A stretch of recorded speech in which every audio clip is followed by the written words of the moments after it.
जय हिंद साथियों। आप सबका स्वागत है एक्यूरेसी आईएएस में, जो कि हमारा यहाँ पे यूट्यूब और टेलीग्राम का चैनल नेम लिखा है @accuracy_IAS। ठीक है। आज हम नया टॉपिक चालू कर रहे हैं, टाइम एंड वर्क। इसका हम पार्ट 1 देखने वाले हैं। तो हम इसको टाइप वाइज ही प्रिपेयर करने वाले हैं। ठीक है। जिसमें हम यूपीएससी के PYQ भी लेने वाले हैं, और टाइप वाइज इसमें अलग अलग टाइप है वो भी हम देखने वाले हैं। ठीक है। तो पहले हम इसका थोड़ा सा बेसिक से चालू करेंगे, और बाद में मैं नोट्स अरेंज कर दूंगा। ठीक है। तो पहला है, एक कंसेप्ट है डायरेक्ट प्रोपोर्शन का। डायरेक्ट प्रोपोर्शन को आप कैसे रिप्रेजेंट करते हो? A is directly proportional to B, अगर ऐसे बोला जाता है तो बीच में ये सिंबल आता है। ठीक है। तो डायरेक्ट प्रोपोर्शन हम समझेंगे पहले कि डायरेक्ट प्रोपोर्शन में क्या होता है। अगर आपके पास पेट्रोल है लीटर में, ठीक है, 1 लीटर है, 20 लीटर है, 40 लीटर है, और आपकी गाड़ी अगर 1 लीटर में 10 किलोमीटर जाती है, तो 20 लीटर में कितना जाएगी? 200। 40 में 400। जब आप रेशो लोगे लीटर टू डिस्टेंस, ठीक है, तो 1/10 आएगा। यहाँ 20/200 भी 1/10 आएगा। 40/400 भी 1/10 आएगा। तो आपने जो रेशो लिया वो क्या आ गया? कांस्टेंट आ गया। तो यहाँ देख लो, डायरेक्ट प्रोपोर्शन में क्या होता है? x/y हमेशा क्या आएगा? कांस्टेंट आएगा। तो डायरेक्ट प्रोपोर्शन में क्या होता है? रेशो कांस्टेंट आ जाता है। तो आप चाहते तो इसको समझने के लिए ऐसे भी समझ सकते थे कि अगर x is directly proportional to y है, तो आप इसको ऐसे लिख सकते हो, x is equal to KY, where k is constant. फिर वो y इधर आएगा तो डिवीजन में जाएगा, इज इक्वल टू k। तो ऑलवेज ये मतलब सही रहता है। ठीक है। तो डायरेक्ट प्रोपोर्शन में क्या रहता है, या तो उनको तुम एक दूसरे के सामने लिख सकते हो, ऐसे x is equal to KY, मतलब आमने सामने, या फिर एक साइड लिखना है तो वो डिवीजन में आएगा। तो डायरेक्ट प्रोपोर्शन में रेशियो कांस्टेंट रहता है टू क्वांटिटीज का। अब इनवर्स प्रोपोर्शन में क्या होता है? इनवर्स प्रोपोर्शन मतलब ऐसे होता है कि A is inversely proportional to B. Inversely के लिए यहाँ ऐसे लिखा जाता है, 1/b लिखा जाता है। ठीक है। तो ये इनवर्स प्रोपोर्शन का रिप्रेजेंटेशन ऐसे होता है। अभी हम यहाँ पे एक एग्जांपल ले रहे हैं, speed into time is equal to distance. या फिर आपको मालूम होता है speed is equal to distance by time, तो आपने क्या कर लिया? टाइम को इधर लेके आ गए, speed into time is equal to distance. तो हमें एक चार्ट दिया गया है, यहाँ दो तरीके के व्हीकल है, एक है कार, एक है बुलॉक कार्ट है। ठीक है। तो उसका स्पीड दिया है, स्पीड कितना दिया है? स्पीड एक्स में दिया है 50, और बुलॉक का 5 दिया है, और टाइम कितना दिया है? 2, और इसका 20 दिया है। तो अगर आप दोनों का मल्टीप्लिकेशन करोगे, स्पीड इनटू टाइम, दोनों का 100 ही आता है। तो यहाँ पे क्या होता है, यहाँ पे आप प्रोडक्ट लेते हो वो कांस्टेंट आता है। तो इनवर्स प्रोपोर्शन में आप जो प्रोडक्ट लोगे वो कांस्टेंट रहेगा। ठीक है। तो इनडायरेक्टली इस तरीके से आप x is inversely proportional to y ऐसे लिखोगे। इसको ये आप कैसे लिख सकते हो? x इज इक्वल टू, ऊपर आएगा k, नीचे आएगा y, और y इधर आएगा तो x इंटू वाई हो जाएगा।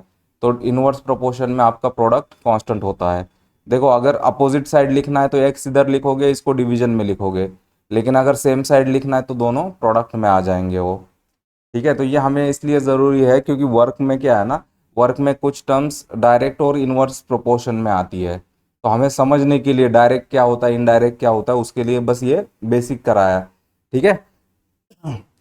अब हम यहाँ पे कंसिडर करते हैं जो वर्क और टाइम में का रिलेशन है वो किस तरीके से है। अभी एक हम मतलब बेसिक से देख रहे हैं। It is assume that if a person does a work in an days, अगर एक काम एक आदमी एन डेज में पूरा कर रहा है, तो एक दिन में कितना काम करेगा? तो एक दिन में काम करेगा वो आएगा 1/n आएगा। ठीक है। आप समझ रहे हो? अगर वो पूरा का पूरा काम जो है, जो पूरा का पूरा काम है n दिन में कंप्लीट कर रहा है, तो हमें एक दिन का काम चाहिए। तो एक दिन का काम कैसे निकालोगे? जो भी इसका उल्टा आएगा, 1/n आएगा। क्यों? क्योंकि अगर n दिन में पूरा कर रहा है तो 1/n एक दिन में काम कर लेगा। अगर आप इस तरीके से समझ लो, अगर उसको 100 दिन में वो काम कर रहा है, ठीक है, पूरा, तो मुझे बताओ एक दिन में कितना काम करेगा? एक दिन में क्या करेगा? 1/100, मतलब 100 का एक हिस्सा ही काम वो एक दिन में कर पाएगा। तो अगर आपको इस तरीके से दिया जाता है, work done in a one day दिया जाता है और आपको नंबर ऑफ डेज पूछा जाता है, तो उसका अपोजिट लेना होता है, 1/, work done in a one day.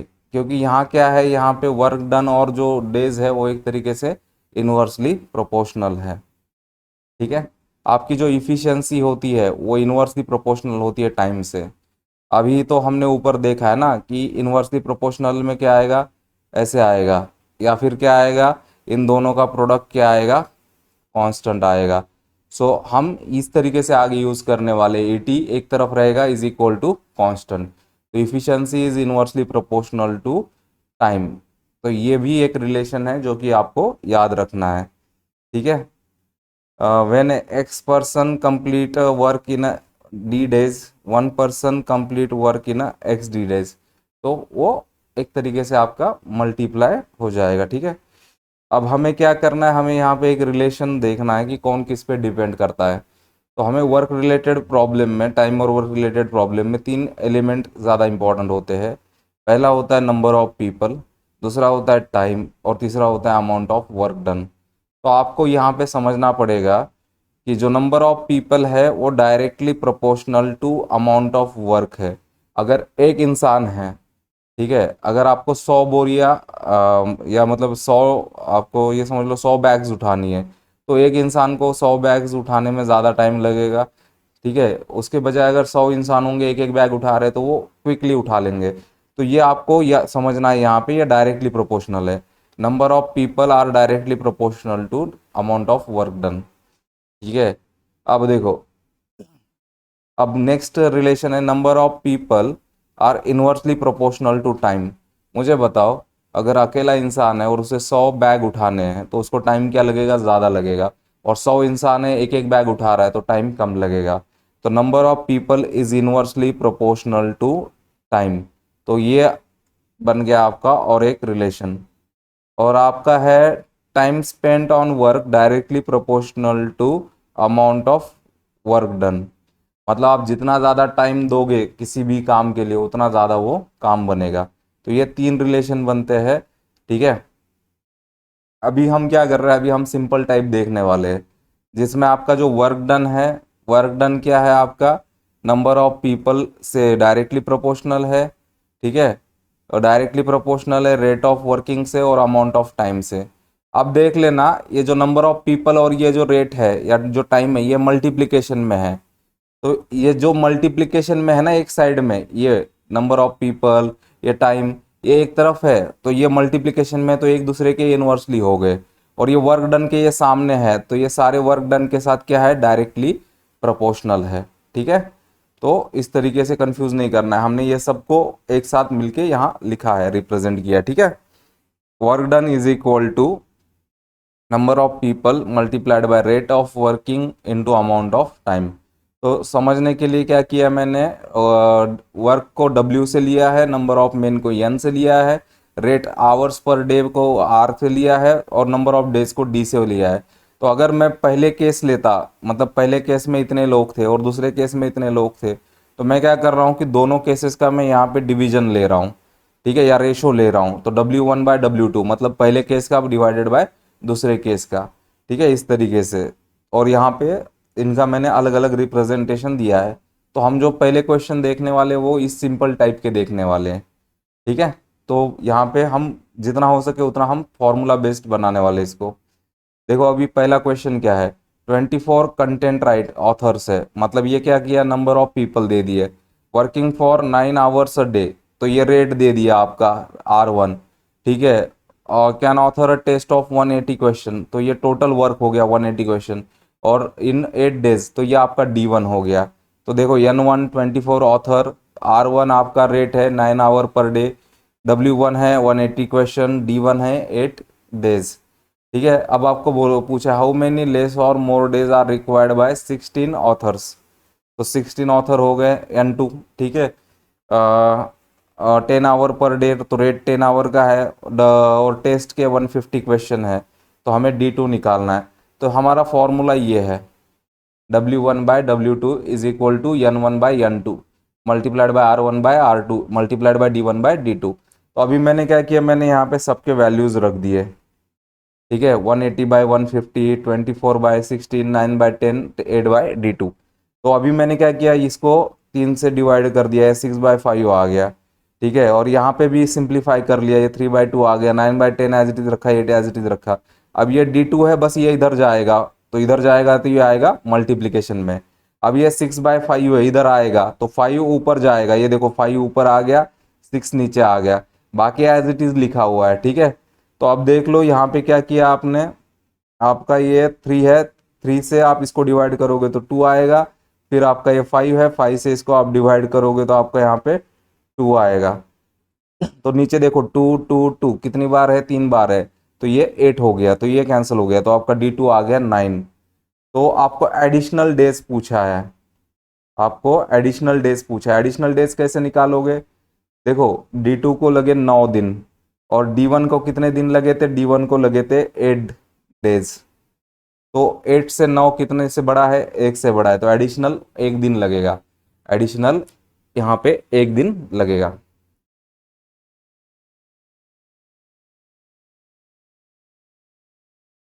देखो हम जितना हो सके उतना क्या कर रहे हैं, उतना सिंपलिस्टिक या फॉर्मूला बेस्ड रखने की कोशिश कर रहे हैं। ठीक है, अब नेक्स्ट क्वेश्चन है हमारा। अब देखो नेक्स्ट क्वेश्चन में क्या किया है, 200 लेबरर्स दिया है, 8 आवर्स पर डे दिया है, तो ये आपका रेट है। Complete a certain project in a 42 days.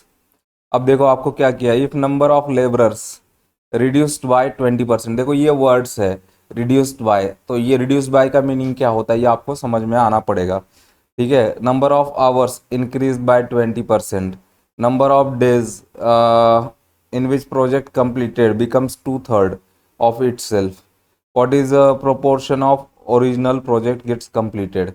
तो देखो हमें पहले केस का तो सिंपली दिया है, N1 200 है, R1 10 है, D1 आपका 42 है, W1 हमें वर्क डन है, तो हमने वर्क डन तो दिया नहीं है। ठीक है, अब आपको क्या बोला है यहाँ पे बोला है N2 मतलब लेबर रिड्यूस्ड बाय 20%।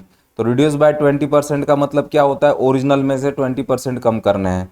तो ओरिजिनल कितना था, N1 में से माइनस करना है 20% को।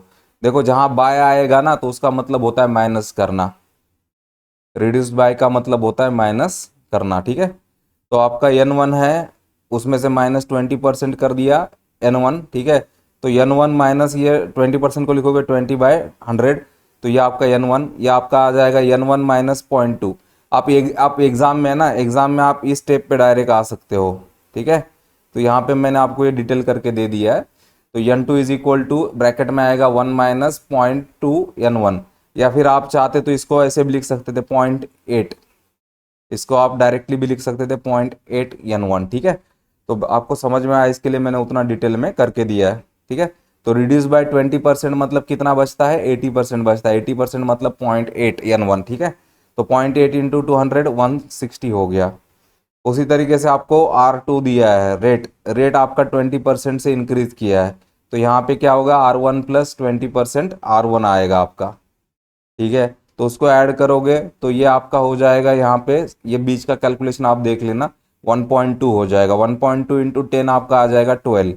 आपको क्या बोला है, डेज कितने हो गए, 2/3 हो गए, तो 2/3 ऑफ D1, तो 2/3 इंटू 42, 2 इंटू 14 बचेगा, ये 28 आ गया। तो हमें क्या करना है, हमें वर्क डन 2 कितना प्रोपोर्शन होता है वो निकालना है। तो देखो वर्क डन 1 का आप केस 1 के लिए निकालोगे, केस 1 के लिए वर्क डन 1 निकालोगे कैसे, 210 N1 R1 D1, तो 210 42 आपका आ गया, आपका 8400। ठीक है, 84,000 आ गया। केस 2 के लिए आप कैसे निकालोगे, N2 R2 D2, तो 160 12 28, 160 एज इट इज है, 336 53760, तो आपका ये आ गया। तो आपको क्या करना है यहाँ पे, है ना, यहाँ पे आपको रिड्यूस्ड बाय, इस वर्ड पे फोकस करना, बाय, रिड्यूस्ड बाय, उसके बाद इंक्रीज्ड बाय, तो ये आपको कैलकुलेशन का एक नया टाइप ऐड किया गया है, तो बस आपको इस पे फोकस करना है। ठीक है, अब नेक्स्ट क्वेश्चन है 500 वुमन, सॉरी, अब नेक्स्ट है 50 woman working in rural cooperative, okay, can stitch 180 shirts in 24 hours, sorry in 25 hours. 10 hours before they scheduled to complete the work, 10 women leave the work, मतलब उसमें से 10 औरतें छोड़ के चली जाती है। इन how many hours will rest of the woman complete the stitches. तो देखो पहले केस में आपको 50 दिया है, अब पहले केस में रेट कितना निकालोगे आप। देखो पहले केस में आपका 25 में से 10 घंटे ही, मतलब 10 घंटे मतलब छोड़ के चली गई, ठीक है। ठीक है, तो क्या होगा 25 माइनस 10, 15 आवर्स होगा। अब आपको क्या है, सिन 15 hours out of 25 hours they work together, तो उन्होंने क्या किया, 15 घंटा काम किया 25 में से। तो कितना वर्क कंप्लीट किया पहले केस में, पहले केस में 15/25, अगर आप वर्क का हिस्सा कंसिडर करोगे तो उन्होंने 3/5 ऑफ वर्क कंप्लीट किया, या 0.6 ऑफ वर्क कंप्लीट किया, या 60% वर्क उन्होंने कंप्लीट किया। ठीक है, अब आपको क्या करना है, आपको सेकंड केस के लिए 10 वुमन छोड़ के चली गई है, तो कितनी वुमन बची आपके पास, 50 माइनस 10, 40 वुमन बची। आपको यहाँ पे रेट नहीं पता है, लेकिन आपको ये तो मालूम है W2 क्या होना चाहिए, W2 होना चाहिए आपका, वर्क में से 0.6 वर्क आपका कम हो गया था, तो आपका 0.4 वर्क बचा है। ठीक है, तो आपका यही फॉर्मूला यूज करना है, यहाँ पे डेज दिया नहीं है तो बस इतना ही लेना है, W1/W2, N1/N2, R1/R2। तो देखो इधर 0.6 W हो गया ऊपर का, नीचे का 0.4 W हो गया। यहाँ 50 वुमन थी पहले और फिर 40 वुमन थी, इन्होंने 15 घंटा काम किया था, तो आपका ये 6/4 बचेगा, ये 5/4 बचेगा, ये आपका 15 R2 बचेगा। तो R2 आपका इधर आएगा, ये 6/4 है तो 4 ऊपर जाएगा, 6 नीचे आएगा। तो आप यहाँ क्या करोगे, अब यहाँ पे आप डिवाइड करोगे तो ये 4 आपका कट गया, यहाँ 3 से डिवाइड करोगे तो यहाँ आएगा 5, यहाँ आएगा 2, तो 25/2 आएगा, तो आपका 12.5 आ जाएगा। तो इस केस में आपको क्या करना है, इस केस में आपको उन्होंने कितने आवर्स काम किया, वहां से उन्होंने कितना वर्क कंप्लीट किया, उससे आपको निकालना है। ठीक है, अब आपका नेक्स्ट है इफिशियंसी। अभी हमने थोड़ी देर पहले देखा था, efficiency is inversely proportional to time taken. ठीक है, तो आपका क्या आएगा formula, ET is equal to constant, यह हमें आगे यूज करना है। ठीक है, लेकिन उसके पहले हम थोड़ा सा इफिशियंसी का दूसरा भी चीज देखेंगे। अगर आपको दिया है A is twice efficient as B, it implies that A takes half of the time as B. So आपको अगर बोला जाता है ए बी से दुगनी गति से काम कर सकता है, तो ये ऑब्वियसली आधा टाइम में ही काम कर लेगा। If A is n time efficient as B, तो आपको टाइम टेकन बाय ए कैसे आएगा, टाइम टेकन बाय बी से एन को डिवाइड करना पड़ेगा। ठीक है, तो इफिशियंसी को आपको इस तरीके से निकालना पड़ेगा। However if A is a 2 times more, यहाँ वर्ड देखो मोर दिया है, more efficient than B, then A is a thrice, देखो दो दो टाइम ज्यादा है, इसका मतलब क्या, मतलब एक टाइम तो बराबर है प्लस दो, मतलब 3 टाइम वो इफिशियंट है, 3 टाइम थ्राइस द इफिशियंट, तो 1/3 हो जाएगा यहाँ पे। तो इस वर्ड पे भी फोकस करना है, यहाँ मोर दिया है या डायरेक्ट इफिशियंट दिया है। ठीक है, अगर आपको इफिशियंसी परसेंट में दी जाती, ठीक है, if x is a X% मोर और मोर इफिशियंट देन बी, तो इफिशियंसी ऑफ ए कैसे आएगी, आपको इस तरीके से, ये परसेंटेज वाला फॉर्मूला बनता है, 1 + और - X/100 multiplied by efficiency of B. तो ऐसा डायरेक्ट तो फॉर्मूला बेस्ड क्वेश्चन हमें नहीं है एग्जाम में। ठीक है, तो आपको ये याद रखना, efficiency and time are inversely proportional. अब हम क्या करने वाले, हम इसका यूज करके कुछ क्वेश्चन सॉल्व करने वाले हैं। ठीक है, और Manish can write a novel in 20 months, तो मनीष का आपको 20 मंथ में दिया है। तुषार 20% लेस इफिशियंट, 20% लेस है मतलब क्या, हमको निकालना पड़ेगा 20% लेस का मीनिंग क्या होता है। इन हाउ मेनी मंथ्स तुषार, ठीक है, right a novel, same novel. देखो हम क्या करेंगे, यहाँ पे इफिशियंसी ले लेंगे मनीष की, EM। ठीक है, TM मतलब मनीष ने जो टाइम लिया, ET मतलब तुषार की इफिशियंसी, TT मतलब तुषार ने जो टाइम लिया है। अब आपको क्या किया गया, आपको दिया गया efficiency of Tushar is 20% less than Manish. तो 20% लेस का मीनिंग क्या होता है, आपको इनडायरेक्टली आपने जैसे ऊपर किया था 20% रिड्यूस किया था, तो वैसे ही होगा ये। तो इफिशियंसी 20% कम है मतलब क्या है, 1 में से माइनस करना पड़ेगा 20% को, तो 1 माइनस ये 20/100 हो जाता है, तो ये आपका आएगा आखिर में 1 - 0.2 आएगा। तो यहाँ मैंने डायरेक्ट लिखा है। ठीक है, तो आपको इस चीज़ को फोकस करना पड़ेगा। तो लेस का मतलब होता है 1 में से उसको माइनस करना है 0.2 को। तो तुषार की इफिशियंसी मनीष के इफिशियंसी के ऐसे आ जाएगी, 80 इज इक्वल टू 0.8 EM। हमने ऊपर देखा हुआ है दोनों इनवर्सली प्रोपोर्शनल होते हैं, तो आप ये फॉर्मूला यूज करोगे directly, efficiency of Tushar into time taken by Tushar is equal to efficiency of Manish into time taken by Manish. तो ये आपका इसका वैल्यू पुट करोगे, तुषार का इफिशियंसी 1 माइनस 0.2 EM, और ये TT और ये EM, ये आपने 20 वैल्यू पुट करी, ये EM कैंसिल हो गया, तो ये आपका बचा इधर 0.8 TT, तुषार का time is equal to 20, TT is equal to 20 by 0.8, तो ऊपर 200 होगा नीचे 8 होगा, तो 25 मंथ आ जाएगा। तो आपका आंसर आ जाएगा 25 मंथ। एग्जाम में आपको क्या करना है, एग्जाम में बस आपको इतना सा कैलकुलेशन करना है, ये बाकी का एक्सप्लेनेशन नहीं करना है, ठीक है। अब आपका नेक्स्ट क्वेश्चन है, नेक्स्ट सिमिलर टाइप का क्वेश्चन है, इफिशियंसी पे, इफिशियंसी बेस्ड क्वेश्चन है, तो ये आप होमवर्क कर लेना, ठीक है, ये आप होमवर्क कर लेना।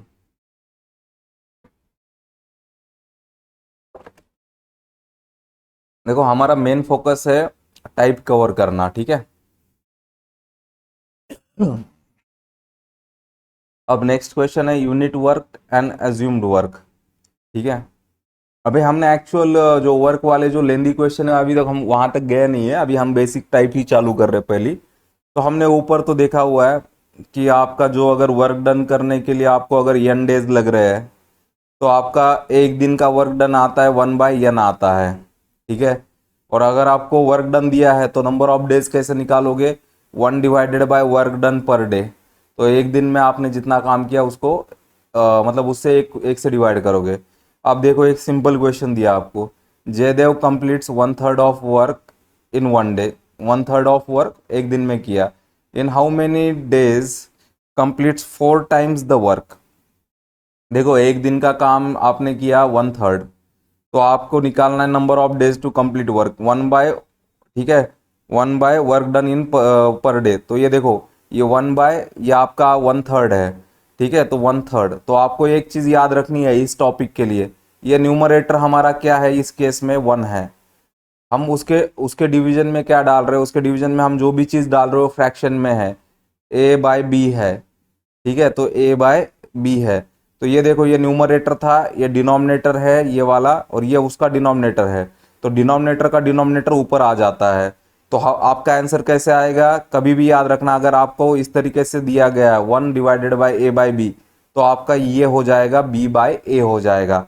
तो ये देख लेना ये 3 नीचे था तो ये ऊपर आ गया, तो हमने लिखा इसको 3/1, 3/1 मतलब हो गया 3 डेज बस, ठीक है। तो ये आपको फॉर्मूला याद रखना है इस केस में, ये न्यूमरेटर है, डिनोमिनेटर का डिनोमिनेटर न्यूमरेटर बन जाता है। तो इस तरीके से आपको रिप्रेजेंटेशन आएगा इस टॉपिक में कुछ जगह पे, तो वहां पे कंफ्यूज नहीं होना है, वहां पे आपको बस ये वाला फॉर्मूला याद रखना है, 1 डिवाइडेड बाय A/B है तो इज इक्वल टू B/A हो जाएगा, ये B ऊपर चला जाता है, ठीक है, और A जहां है वहीं रहेगा। तो आपका आ गया वर्क कंप्लीट करने के लिए 3 दिन लगता है, लेकिन आपको क्या बोला है 4 टाइम्स द वर्क, मतलब उसके 4 गुना करना है, तो 4 इंटू 3 12 डेज आ जाएगा, ठीक है। अब आपको ऐसे जनरल दिया है, if n person complete a work in a D days, 1 person complete the work in a ND days, and M person completes the work in a ND/M days, ठीक है। तो इस तरीके से दिया गया रिप्रेजेंटेशन जनरल, मोस्टली तो हम जब प्रॉब्लम सॉल्व करेंगे तब आपको ये चीज़ें समझ में आ जाएंगी। तो अभी नेक्स्ट क्वेश्चन है यहाँ पे, नंबर ऑफ मशीन्स दिया आपको 24 मशीन दिया नंबर, और आपको टाइम दिया 40। आपने देखा होगा number of people are inversely proportional to time, तो number of machine is also inversely proportional to time. तो जैसे हमने इफिशियंसी का भी देखा था वही फॉर्मूला यहाँ पे यूज होगा, क्योंकि यहाँ पे नंबर ऑफ मशीन और टाइम क्या है इनवर्सली प्रोपोर्शनल है, ठीक है।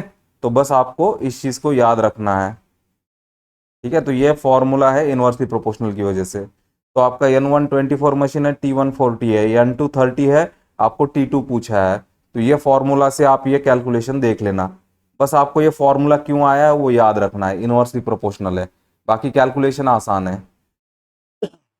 अब ये आपको इस तरीके का क्वेश्चन भी एग्जाम में पूछ सकता है, जहां आपको एक्चुअल कैलकुलेशन कुछ नहीं करना है, बस आपको समझना है ABCD independently start the same work. They can do 15%, 20%, 12% और 10% work per day. Who is the closest to the closing the work. मुझे बताओ सबसे आगे कौन है वर्क में, 20% वाला है। तो अगर 4 दिन के बाद भी हम कंसिडर करेंगे तो आगे कौन होगा, 20% वाला ही होगा। तो ये देखो 20% वाला जो था 4 दिन के बाद 80% पे है, तो B is closest to the work. तो आपको ये पूरा मल्टीप्लाई करने की जरूरत नहीं, पहले दिन 15, दूसरे दिन 30, 45, 60, ये आपको कुछ करने की जरूरत नहीं है। आपको बस देखना है कि कौन पहले से ज्यादा वर्क कंप्लीट कर रहा है एक दिन में। जो एक दिन में ज्यादा वर्क कंप्लीट करेगा वही 4 दिन के बाद भी ज्यादा वर्क कंप्लीट करेगा। तो ऐसा क्वेश्चन आप डायरेक्टली सॉल्व कर सकते हो, और यूपीएससी ऐसा क्वेश्चन पूछ सकता है, और आप मतलब कंफ्यूज हो जाओगे। ये पूरा टेबल बनाने की भी जरूरत नहीं है आपको, ठीक है। जब आपको 2 लोग दिए जाते हैं, if 2 people do some work, okay, first complete in the n days, second complete in m days, तो आपको टोटल वर्क निकालना है एक दिन का। तो हमें उनके रिसिप्रोकल का एडिशन लेना पड़ता है, मतलब 1/n प्लस 1/m। तो आपका ये आएगा m प्लस n बाय, ये क्रॉस मल्टीप्लाई होगा, ये इधर जाएगा इधर जाएगा, m plus n by mn। और आपको डेज पूछा जाता है तो डेज इसके अपोजिट लेना होता है। देखो वर्क और डेज, इनमें जो रिलेशन है वो इस तरीके से है, ठीक है। Work is inversely proportional to day. तो देखो वर्क में क्या है, ऊपर कौन है, m प्लस n है, तो डेज में कौन आएगा, ऊपर m मल्टीप्लाइड बाई n, या जो ऊपर है वो नीचे आ जाएगा, उसके अपोजिट करना है बस, ठीक है। वर्क और डे में बस इतना ही आपको याद रखना है, ठीक है। तो ये आपका वर्क डन निकालने के लिए रिसिप्रोकल का एडिशन करना पड़ता है। तो पहले आप वर्क डन निकालोगे, वर्क डन निकालने के बाद ही आप डेज निकाल पाओगे, ठीक है। डायरेक्टली आप डेज नहीं निकाल पाओगे दोनों के, ठीक है, ऐड करके नहीं निकलता है। इसके ऊपर हम क्वेश्चन कल के इसमें देख लेंगे, ठीक है। अब यहाँ पे सिंपल क्वेश्चन दिया है आपको, आपको दिया है ए 6 मिनट में प्रॉब्लम सॉल्व कर रहा है, बी 4 मिनट में प्रॉब्लम सॉल्व कर रहा है। अगर साथ में सॉल्व करेंगे तो कितना टाइम लगेगा। तो टाइम आपको पूछा है, टाइम मतलब वहां पे ऊपर डेज था ना, तो डेज की बजाय आपको टाइम निकालना है, ठीक है। तो ये फॉर्मूला आपका यूज करना है। ऊपर वहां पे एम एन था, एम एन की बजाय पे मैंने यहाँ पे ए बी लिख दिया है, ए बी मल्टीप्लीकेशन में नीचे ए प्लस बी, तो 6 मल्टीप्लाइड बाय 4 24 हो जाएगा, नीचे आ जाएगा आपका 10, 2.4 आ जाएगा आपका। अगर आपको ये डायरेक्टली बता होता तो आप डायरेक्टली सॉल्व कर पाते। आपको यहाँ पे वर्क नहीं पूछा है, यहाँ पे आपको टाइम पूछा है, ठीक है। तो टाइम का ये फॉर्मूला डायरेक्टली बन जाता है। अब देखो आपको वर्क पूछा है तो आप वर्क डायरेक्टली नहीं निकाल पाते, वर्क के लिए सॉल्व करना पड़ता है। आपको दिया है P Q together complete in 4 days, P alone 20 days, okay. Q के लिए आपको पूछा है टाइम, तो पी क्यू का एक साथ दिया है, तो पी क्यू का हम टोटल लेंगे टी से 4 डेज, और आपको पी का दिया है 20, आपको क्यू का पूछा है। तो देखो आपको फॉर्मूला मालूम होता ही है वर्क डन वाला, ये आपका वर्क डन वाला फॉर्मूला है, ठीक है। 1/t is equal to 1/p plus 1/q। तो देखो ये 1/4 है, ये 1/20, 1 प्लस 1/q। तो आप क्या करोगे, इसको इधर लेके आओगे तो माइनस हो जाएगा, 1/4 माइनस 20, 1/q एक तरफ रहेगा, उसको लेफ्ट साइड में लिख दिया है। अब यहाँ क्या करना है आपको, इसका 20 है तो इसको 20 करना पड़ेगा, तो ऊपर 5 से मल्टीप्लाई करो, नीचे 5 से मल्टीप्लाई करो, तो आपका हो जाएगा, ऊपर 5 रहेगा नीचे 20 हो जाएगा, तो 5 माइनस 1 हो जाएगा 20, तो 4/20, तो 1/5 हो जाएगा। देखो ऊपर का 1 1 सेम है, तो नीचे का q इज इक्वल टू 5 हो जाएगा, तो q is equal to 5 days आ जाएगा। तो देखो जहां आपको ऐसे दिया जाता है ना टुगेदर वाला, ठीक है, तो वहां पे आपको इस तरीके के फॉर्मूला से सॉल्व करना है। और कल के लेक्चर में हम इस टाइप के और क्वेश्चन देखने वाले, ठीक है। अब आपको क्या किया, आपको 3 का दिया है, XYZ का दिया है, 3 5 6 आवर्स, और आपको टुगेदर पूछा है। तो आप क्या करोगे, वर्क डन टुगेदर पूछा है तो कैसे करोगे, सारे रिसिप्रोकल का एडिशन करोगे, 1/x plus 1/y plus 1/z। तो आप निकालोगे 1/3 प्लस 1/5 प्लस 1/6। अब देखो यहाँ सबका डिनोमिनेटर सेम है क्या, नहीं है। तो देखो मैंने सबका डिनोमिनेटर यहाँ पे 3 5 6 कर दिया नीचे। तो देखो यहाँ पे 3 है, वो क्या नहीं है 5 6, तो ऊपर 5 6 ले लिया। यहाँ पे आपका क्या है 5 है, 3 6 नहीं है, तो ऊपर 3 6 ले लिया। यहाँ 6 है तो ऊपर 3 5 ले लिया। तो सबका डिनोमिनेटर नीचे हो गया 90। तो 5 इंटू 6 30 हो गया, 3 इंटू 6 आपका 18 हो गया, और 3 इंटू 5 15 हो गया, तो ऊपर आ गया 63/90, तो 7/10 आ जाएगा। तो ये आपका वर्क डन है, ये आपका एक तरीके से आपने वर्क डन निकाला है, 7/10 निकाला है। आपको आवर्स निकालना है, तो आवर्स के लिए आपको करना पड़ेगा 1/वर्क डन, तो 1/वर्क डन निकालना पड़ेगा। तो देखो मैंने आपको जैसे ऊपर बोला हुआ था, ये 1 आ गया, ए आ गया, ये बी आ गया, इसका आंसर क्या लिखोगे, B/A लिखोगे। तो यहाँ पे 1, यहाँ 7, यहाँ 10, तो ये 10 ऊपर जाएगा, तो 10/7 आपका आ जाएगा 1.428। ठीक है, 1.428। अब हम नेक्स्ट क्वेश्चन देख रहे हैं, कंसेप्ट ऑफ निगेटिव वर्क। आप ये समझ लो कि आप पेंटिंग बना रहे हो, ठीक है, आप क्या कर रहे हो, एक दीवार पे पेंटिंग बना रहे हो एक बंदा, और दूसरा बंदा क्या कर रहा है, दीवार पे पेंटिंग को इरेज कर रहा है। तो मुझे बताओ, अगर मैं पेंटिंग वाले का वर्क में पॉजिटिव लेता हूं, तो जो मिटा रहा है उसका मुझे क्या लेना पड़ेगा, निगेटिव लेना पड़ेगा। तो कंसेप्ट ऑफ निगेटिव वर्क इसी तरीके से काम करती है। तो दो अलग अलग तरीके का अपोजिट वर्क कर रहे हैं एक तरीके से, ठीक है। तो यहाँ पे हम एग्जाम्पल क्या करेंगे, अगर ए कोई चीज बना रहा है और बी उस चीज को ब्रेक कर रहा है, अगर हम ए का पॉजिटिव ले रहे हैं तो बी का वर्क डन हमें क्या लेना पड़ेगा, निगेटिव लेना पड़ेगा। तो वर्क डन निकालने का फॉर्मूला तो वही रहेगा 1/A, लेकिन बीच में माइनस आएगा 1/B। तो आप इसको क्रॉस मल्टीप्लाई करोगे तो B-A/AB। तो आपको नंबर ऑफ डेज निकालने के लिए इसका उल्टा करना पड़ेगा, ऊपर तो AB आएगा, नीचे B-A आएगा। तो आपको देखना है, Jason draws a painting 6 hour, Roy erase in a 10 hours. अब आपको बोथ वर्क साइमल्टेनियसली, ठीक है, तो आपको कैलकुलेट करना है। तो देखो जेसन का 6 आवर है, रॉय का 10 आवर है। वर्क डन का आपका ये फॉर्मूला है 1/J माइनस 1/R, तो R minus J divided by JR। तो 10 माइनस 6 आएगा, नीचे आएगा 6 इंटू 10, ऊपर बचा 4/60, तो आपका आ गया 1/15 वर्क डन। तो आपको आवर नंबर ऑफ आवर पूछा, उसका reciprocal low, 1 divided by work done, तो 1/1/15, तो आपका आ जाएगा 15 आवर आ जाएगा। तो ये आज का हमारा टॉपिक यहीं कंप्लीट हुआ है, ठीक है। तो आज के जो हमने कंसेप्ट देखे आप इनको देख लेना। अभी ये टॉपिक में मतलब बस स्टार्ट है, अभी तो हम मतलब इसके अलग अलग टाइप भी देखने वाले हैं और अलग अलग कैलकुलेशन के मेथड भी देखने वाले हैं।